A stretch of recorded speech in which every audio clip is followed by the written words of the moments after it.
Tây ngọc này ngày ní nhom đừng no mất tiệm mà nhom chỉ con từ trong ngay xe sập km chứng trong đăng tham phụ nhom nâng chỉ ban xe sập km đây của man mong từ tây sana là ngọc này còn cô hay này ngọc này cứ tha dập bên man lô đã thay chụp lọc lô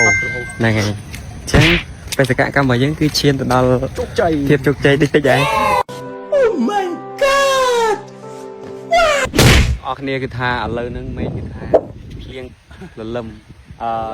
tụi bay chỉ mấy clean nhà na dân trời tay và to về cả cam và dân đầm bay chốt cây nè này sai sập lô. ក្រឡេកមកមើលអ្នកព្រាវឌីងមិនរៀថយផងរឿងអីដែលយើងត្រូវរៀថយនោះ ពេលនេះគឺថាយើងចូលមកញ៉ាំអីហ្នឹងដុំជីកក្នុងបាក់អូអ្នកព្រាវឥឡូវគឺថាយើងជីកកង់បាន20គីឡូហើយនៅសល់20គីឡូទៀត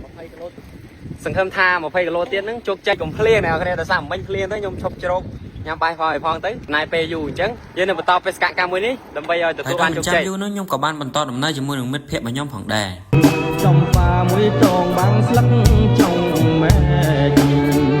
បន្ទាប់ពីយើងធ្វើដំណើរមួយសន្ទុះក្រោយមកនឹងយើងក៏បានមកដល់ប្រាសាទប្រែរូបដែលជាស្ថាបត្យកម្មខ្មែរដ៏អស្ចារ្យមួយផងដែរសម្រាប់កូនខ្មែរជំនាន់ក្រោយ អ្នកគ្នាឥឡូវនេះនៅខាងក្រោយខ្ញុំនេះគឺជាភូមិយើង ប្រកាសជាស្គាល់ហើយនៅកន្លែងមួយនេះគឺថាមានរបស់ញ៉ាំនិងគ្រឿងប្រើប្រាស់ក៏ដូចជាវត្ថុអនុស្សាវរីយ៍ហើយអ្វីដែលជាពិសេសនោះគឺនំបញ្ចុកទឹកប្រហុកនិងនំអាកោត្នោតខ្មែរដែលគេទទួលស្គាល់ថាវាមានរសជាតិឆ្ងាញ់ខ្លាំងមែនទែន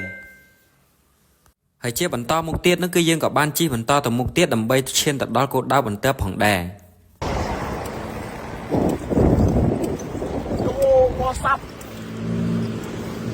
អរគ្នាឥឡូវជំហានបន្ទាប់របស់យើងនេះគឺបានមកដល់ស្រះស្រង់ហើយ បន្ទាប់ពីយើងបានគយគន់មើលទេសភាពតាមផ្លូវក៏ដូចជាធ្វើឲ្យអារម្មណ៍យើងឈៀលនឹងខ្ញុំក៏បានមកដល់ស្រះស្រង់ផងដែរ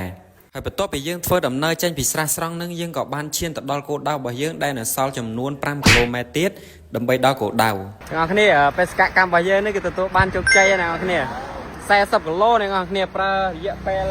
4ម៉ោងអ្នកគ្នាដោយសារតែយើងរវល់ឈប់ញ៉ាំអីផងអញ្ចឹង